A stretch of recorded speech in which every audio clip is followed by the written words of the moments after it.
Then everything changes in the 1640s. Cromwell arrives.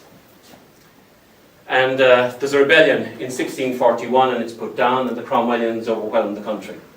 Again, if you don't know very much about Irish history, you'll know about Oliver Cromwell. And he has a very positive reputation in Britain, but he has a very negative reputation in Ireland because he did stuff in Drogheda and in Clonmel and so on. He was pretty ruthless, and the people who supported him were pretty ruthless. So the Irish lost ownership of all that they had. So the Ryans lost their ownership of what they had here. And that brings us to one of the key characters in the story of this, and this is this man Erasmus Smith. And that's a name you do have to do something about when you're doing your mural. E-R-A-S-M-U-S, Erasmus Smith. Smith, of course, is the most common surname in Britain. It would be the same as Ryan in Tipperary or O'Dwyer. And of course, if you have a very common surname, there's a certain amount of sense that your mother would give you a reasonably uncommon Christian name. Now, there's an awful lot of Michael and John Ryans in Tipperary. It would be much more interesting if Michael's mother decided, instead of calling him Michael, we'd call him Zosimus. So he'd be Zosimus Ryan. It would be much more memorable. So Erasmus Smith is much more memorable than plain John Smith, of whom there are hundreds of thousands probably. So it's very easy to remember, and the school you're in still has money from Erasmus Smith. Erasmus Smith died around 1700, which is a hell of a long time ago. But he's still influencing what's going on in this school. I wouldn't be surprised, I don't know this for a fact because I haven't spoken to the principal, but I would, you know, your new sports building, I wouldn't be surprised if it's some of his money that's going into building that. So on the one hand, you might be sitting there thinking, well, this is all going far away, that's all just history stuff. It is, but it's also very current in terms of its impact. So Erasmus Smith was a merchant in England. If you read about him, sometimes you see him referred to as a turkey merchant, which gives you a very funny impression of somebody who's going around with turkeys at Christmas or something. The turkey, of course, if you see that, is Turkey, the country. In other words, he was a merchant dealing with the Middle East. So he was in a very big way of business. But politically what he did, and what his father before him did, he supported the Cromwellian army with provisions and supplies. He was never a Cromwellian soldier or anything. But armies don't function unless they have supplies. And so he was one of the people who supplied the Cromwellian army. And when the Cromwellian army won, and when Ireland was conquered, it was payback time. And the easiest way to pay back Erasmus Smith wasn't with money, but with Irish land. So he was given huge grants of land in various parts of Ireland, but we're just interested in Tipperary. So Latin, Cullen, any Shronal, all these areas, I mean, you're talking about whole townlands, whole parishes. You're talking about thousands and thousands of acres of land were given to this guy. So he had a huge impact on Tipperary. He never lived here, of course. He had somebody locally who would kind of look after his affairs for him. He was a bit greedy. The situation at that time was a bit like, what's the name of the Russian guy who has a soccer club in England? Abramovich. Well, he didn't inherit money. As you know, he's obviously got lots of it. But he got his money because Russia was falling apart in the 1990s. And you had a situation where kind of anything went. And if you were in the right place at the right time, and you were lucky and you were clever, you could end up gaining a huge amount of money. Abramovich is a case in point. Erasmus Smith was in exactly the same situation.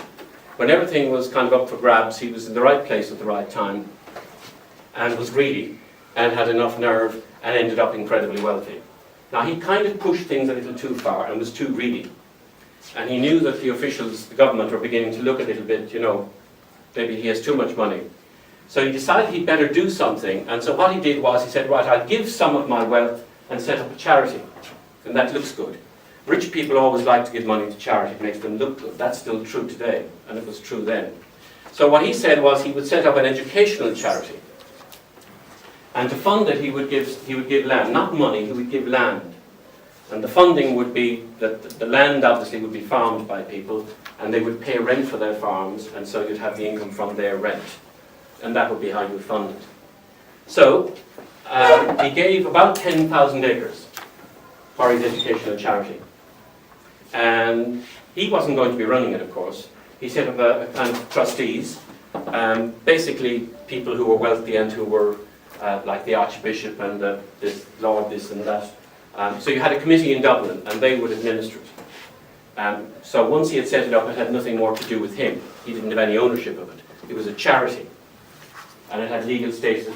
And it still functions, because there is still an Erasmus Smith school in Dublin. The high school in Rathgar is still an Erasmus Smith school. This one is an Erasmus Smith school in quotation marks, which I'll explain a little later. So he set up his educational charity with about 10,000 acres. 3,000 of those acres were in Tipperary. For example, anyone here from Salahead Bay? Salahead? You from Salahead Bay?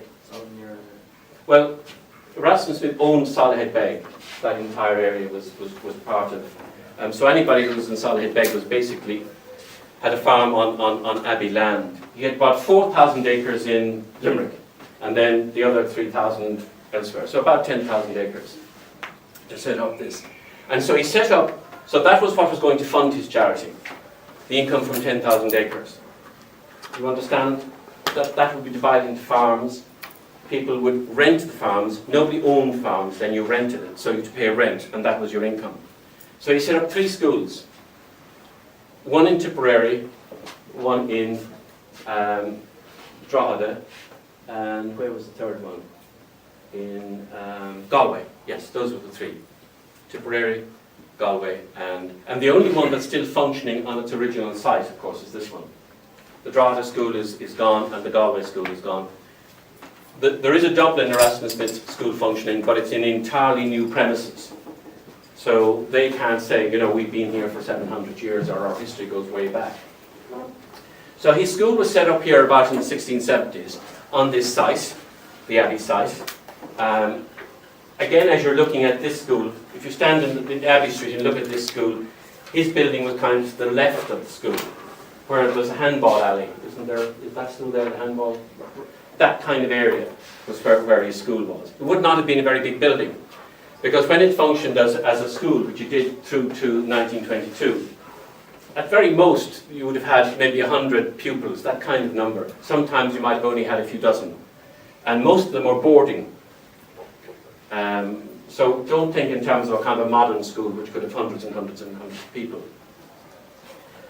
So the school was here from the 1670s through to 1922, but not in the same building, because he no sooner had his school been built here than war broke out yet again, and that was, you've heard of the Battle of the Boyne, 1690, the Orange Men, King Billy, all that stuff. Well, that war, and you had French troops in Ireland, you had Dutch troops, and you had Danish. What they were doing here I won't go into, but you had lots of troops from lots of countries here. And during the course of one of the battles, what was left of Tipperary, which was just a village, was burned. It would not have been difficult, because most of the houses would have been just kind of straw roofs, so very easy to burn. But the new school that Erasmus Smith had built here was also burned. So that was the first of what would be 4 buildings. This is the 4th building on this site that's been functioning as a school. And so the first one, as I said, didn't last long. When things quietened down a few years later, the second school was built, and that lasted until around 1820. And then, obviously, we have no pictures of that, but there are photographs of the third school, which lasted until the 1940s. Now, during the time that the school was here, as I say, it was a boarding school, and it was a Protestant boarding school, because the charity when Erasmus Smith set it up, it was for specifically to educate his tenants. Or sorry, the sons of his tenants. Nobody was interested in educating girls then, so it was the sons of his tenants. And as he owned most of the land around here, he set up one of his schools here. And the idea back when the thing was set up was that the tenants would be Protestant, so the students would be Protestants. So this would be a Protestant school, and that's kind of how it functioned. But of course, as time went on, it won't come as a surprise to you to know that most of the people living around Tipperary are not Protestant. Theoretically, they're Roman Catholic. So that was going to be a problem. The purpose of which he set up his charity could no longer be maintained, because conditions changed. And as I said, that was going to be a problem. Again, I'll come back to that later. While the school was here, there's a lot that could be said about it as a boarding school. I just want to talk about 2 teachers and 2 students who were here, just to give you a kind of a flavour. First of all, the teachers. One of the teachers is kind of notorious for all kinds of reasons. He was a man called Mortimer O'Sullivan. He was from Clonmel. And he was working here, and he was a Protestant. Now, immediately, if you know anything about Ireland, you should be able to start making connections. With a name like O'Sullivan, and he's a Protestant, it suggests that he might not have been born a Protestant. And of course, he wasn't. He was born into a Catholic family, but became a Protestant. And it is often the case that if you choose a religion, you'll be much more serious about it than if it's a religion you're born into and you kind of just take for granted. I'm sure you recognise that, yes? So he was very enthusiastic about his Protestantism. And so he got up a lot of noses in Tipperary because he actively tried to get local Catholics to become Protestant. And one of the things he had established here was a Protestant primary school on the Limerick Road. Again, it would have been a small building, not very many pupils, but he was encouraging Catholic parents to send their children to this school. But the price that they're getting in education was that they would be subjected to Protestant influence, and of course Catholics weren't too keen. So they burnt down the school, which was one simple solution.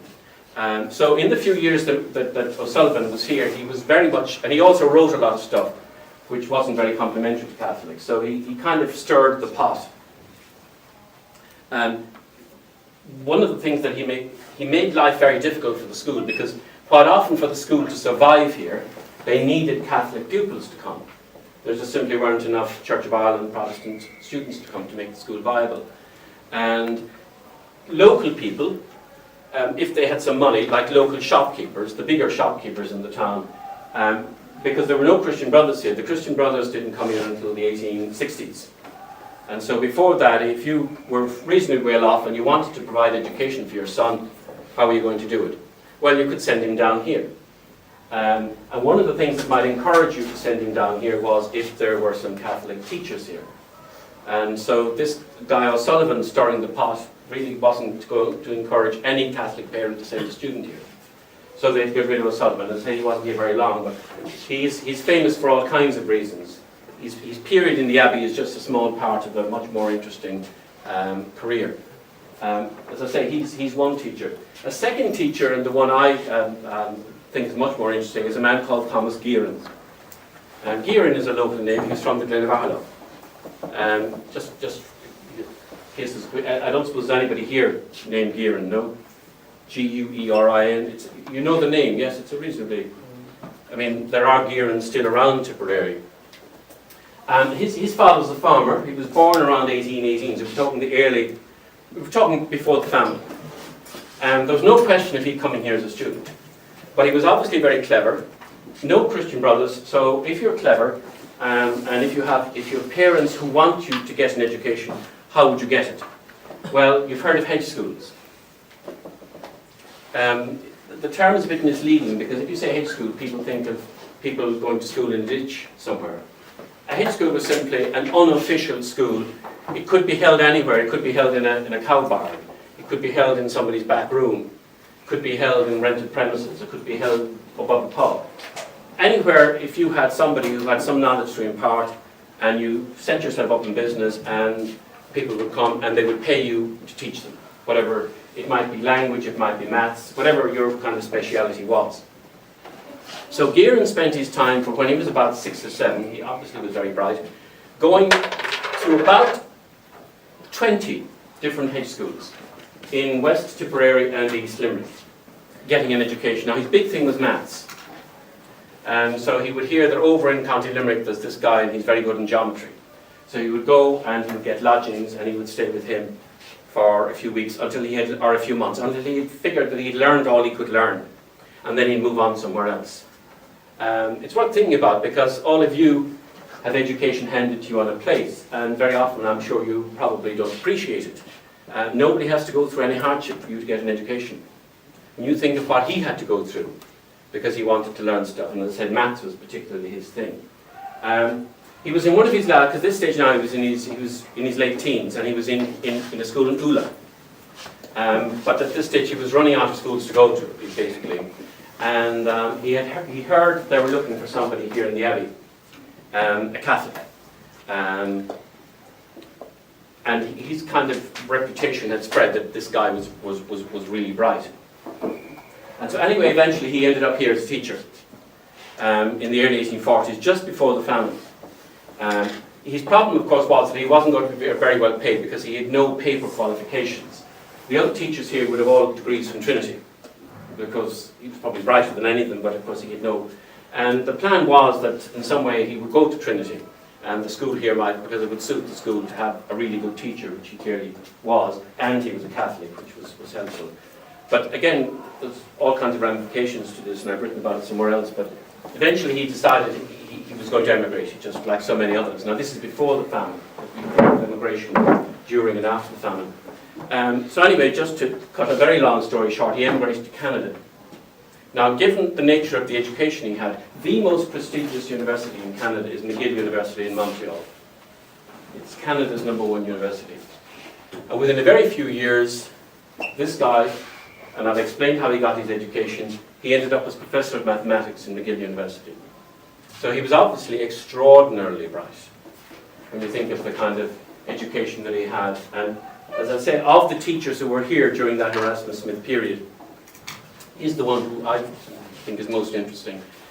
Fortunately, we have documentation about him because he died as an old man in Canada, but fortunately his children persuaded him, before he died, to write down his story, which he did and which has been preserved. And that's the only reason that we kind of know anything about him. So those are two interesting teachers, two interesting pupils who were here. The most interesting, I suppose, is John O'Leary. Well, he's certainly the most famous. John O'Leary was what? What was John O'Leary? The F word. He was a Fenian. He was one of the great, the Fenians were the forerunners of the IRA. Again, I'm not sure how much history any of you already know, but the Republican movement in Ireland begins in the late 1700s, and you have a rebellion with the United Irishmen, and then you have another rebellion in 1848 with the Young Irelanders, and then you have another one with the Fenians, and that's the one O'Leary was attached to in 1867. And O'Leary, where was he born? The next time you're on the main street, do you know where Cassan's chemist shop is? Yeah. On the main street near the traffic lights. Well, for goodness sake, would you take a look? There's a plaque on the wall. Not that house, because that's a much newer house, but a site, that house on that site is where O'Leary was born. His parents were shopkeepers. O'Leary was supposed to become a doctor, so he went off to university to study medicine. But he never did anything. I mean, he was born in 1830, he died in 1907, so he had a fine long life, but he never did anything other than was a professional revolutionary. And fortunately, he could afford not to work because he had income from property in Tipperary, and his family were reasonably well off. But he had big impact on W.B. Yeats and 1916 and all that stuff, even though he was dead before 1916, but he influenced a lot of people. So, but his parents were wealthy shopkeepers, so that was an example, as I say, of Catholic students being, so he was sent here to be educated. The most surprising, probably, who came here was somebody who eventually ended up as the Archbishop of Cashel and Emly, Catholic Archbishop, from this town, and he was sent here to be educated. So there's nothing unusual about Catholics coming to what was a very Protestant school. But as I said, I've explained the reason. It really had to do with numbers. And then the second student, as I said, I've mentioned 2 teachers and 2 students. The second student, again, if you look around you, there's a plaque on the porch or whatever as you come into the school, Thomas McCarthy. Why is Thomas McCarthy remembered? Do you look around you when you're in the school as to what's on the walls? He was one of the people who was at the meeting in 1848 in Thurles to found the GAA. You have heard of the GAA, yes? Yeah. And you know it was founded at a meeting in Hayes' Hotel in Thurles in 1848. Well, that's where, and there was a handful of people at that first meeting, and he was one of them. What was very unusual about his background was that he was a policeman. And they were not, and as you know, for a long time, the GAA had rules that didn't allow policemen to be members or to play their games. And McCarthy's father before him was a policeman. And McCarthy was at school here because his father initially been stationed in Banff, and then he was stationed in Tipperary. And so he was sent to school here. And some years ago, the school here decided to kind of memorialise the fact that he had been a student here. And so there was a very big day, and they had people down from the GA. I think the president of the GA was here. I'm not sure what year it was, 5 or 6 years ago maybe. And it was a very big thing, but they had put a plaque up on the, there when you just come in, the main entrance of the school. And I haven't looked, but I presume it's still there. So he was one of the interesting. The other thing that's out in the hall, you have seen the memorial board to the students who were killed in the First World War. Have you taken any notice of that? 40. There are 40 names on that, who were all educated here and who died in the First World War. Two of the names that I particularly remember are Arthur and John Allen, because they lived in the town. Their father worked in the Bank of Ireland, and both of them were students here. And when the war broke up, it was all the people who died in the First World War. As you know, they were all incredibly young, 19 and 20, many of them. And Arthur Allen was killed at the Battle of Passchendaele, which was 1917. But there are 40 names on that, which is quite extraordinary because, as I said, the numbers in the school were never very large. So 40 is a.